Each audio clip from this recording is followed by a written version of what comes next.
¿Qué les parece? Bolinaga y de Cañas por Mondragón. Eduardo, ¿qué?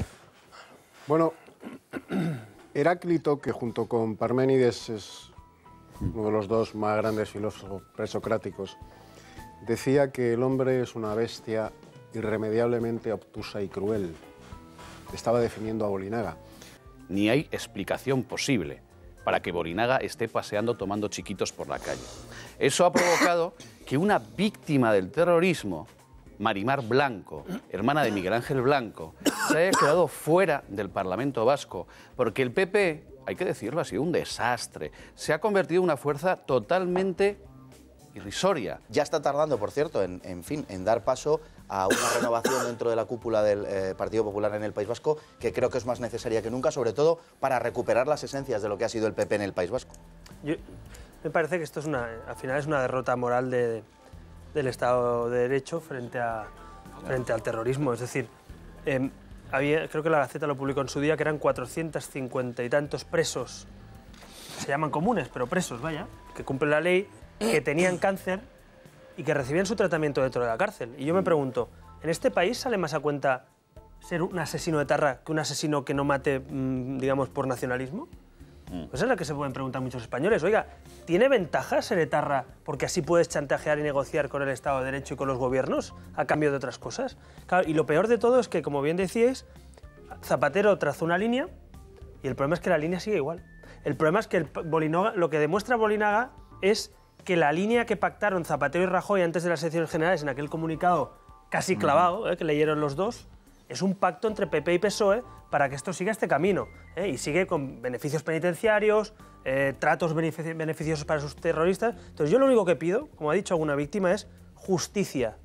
Perdón no, perdón, lo que decía el otro día, es otra cuestión. Lo decía muy bien Alcaraz el otro día, decía, oiga, yo perdón, pero ¿cómo le voy a perdonar si han matado a mis familiares? O sea, yo lo que quiero es justicia. Y justicia es que si ese señor, la ley permite que cumpla la condena y que lo haga como los demás, que lo haga. Por tanto, un Estado de Derecho, y más con quien ataca al Estado de Derecho, porque para mí el terrorismo es más grave que un delito como de otro tipo, porque siembra el terror no solo sobre las víctimas, sino sobre la sociedad. Para ti, segundo, para ti y para todos los ciudadanos de bien, Albert. Sí, pero bueno, pues mira, te digo una cosa, voy a ser políticamente incorrecto, pero a ver si más ciudadanos de bien tienen conciencia cada día de esto. Porque yo en Barcelona, cuando hacemos un acto, por suerte ya no lo hacemos, pero cuando habían víctimas del terrorismo, nos juntamos 50 personas en la segunda capital de España, en la Plaza San Jaume, 50 personas con asesinatos a bocajarro de concejales o de cargos públicos o de policías de este país. Pues un poquito más de conciencia también, porque está muy bien eso de los ciudadanos de bien, pero luego todo el mundo es muy egoísta. Y se olvida que quien muere ahí no es un guardia civil, un juez o un concejal. Has puesto el acento en algo. Muere una parte del Estado de Derecho frente al temor y al terrorismo. El expresidente Aznar quiso mandar también un recadito a aquellos que son desleales con nuestro país.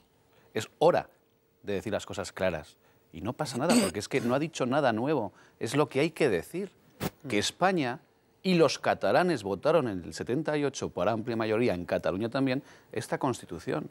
Incluyendo por culpa de José María Aznar, que recordemos cómo a un dirigente del Partido Popular en Cataluña, como era Vidal Quadras, le cortó la cabeza y se la sirvió en bandeja de plata a los nacionalistas, porque quizá, yo quiero pensar desde luego que viniendo de Aznar no se trataba de un intento contra la unidad de España, sino de reeditar una cierta idea, una vieja idea de la derecha que siempre ha fracasado, que era un poco pues lo de volver a la CEDA, es decir, una serie de derechas regionales que le permitieran al Partido Popular no presentarse en esas regiones para, en conjunto y en resumen, que la derecha sacara una mayor cantidad de votos que la izquierda en el conjunto de España. Algo que se ha demostrado un error. Pero eso ha sido un error político y el señor Aznar debería asumirlo también. Yo creo que Aznar ha hecho una aportación, una de las aportaciones intelectuales que ha hecho España fue intentar, aunque con poco éxito, traer aquello del patriotismo constitucional. Es decir, la diferencia entre el nacionalismo identitario y la nación constitucional y de libertades civiles, que es el modelo norteamericano.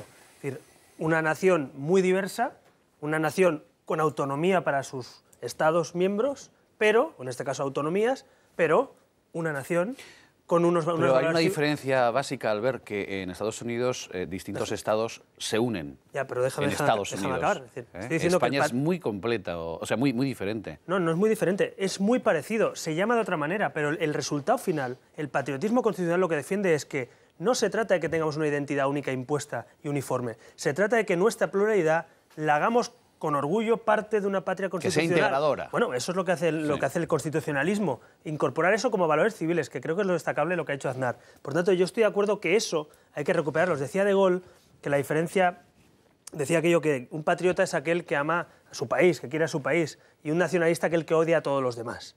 Pues eso, es decir, no se trata de odiar a nadie, se trata de defender unos valores civiles con normalidad, y eso es lo que aquí se ha perdido. La Constitución, dicen los nacionalistas, que es un muro, un frontón. No, es un paraguas donde cabemos todos, y ahí tú con las reglas de juego te organizas. Lo que pasa es que cuando no te gusta es cuando no tienes mayoría para cambiarla. Las reformas constitucionales en este país se pueden hacer, pero con mayorías solventes, con mayorías reforzadas. Faltaría más que lo hiciera un 4% de la población. Y finalmente, y en eso sí que me suma lo que decíais, hombre, Aznar yo creo que Aznar ganaría mucha credibilidad si, no sé si en una entrevista, en una declaración, donde fuera, dijera el grave error que supuso el Pacto del Majestic, el grave error que supuso quitar a Vidal Quadras del PP catalán, el grave error que sigue suponiendo estar hoy gobernando en diputaciones, alcaldías, en TV3, en muchos sitios el PP con CiU. O sea, al Partido Popular le creeremos cuando rompa definitivamente con los separatistas. Mientras siga con ellos, pues habrá muchos españoles que no le creerán, como lo de Bolinaga. No les creeremos, salvo que digamos, oye, esto va en serio. Pues cuando ellos vayan en serio, muchos españoles y algunos que estamos en otros partidos, pues buscaremos fórmulas de colaborar de alguna manera para recuperar esa vertebración del Estado, ¿no? En el Partido Socialista, a pesar de los nefastos resultados de las últimas elecciones gallegas y vascas, nadie dimite.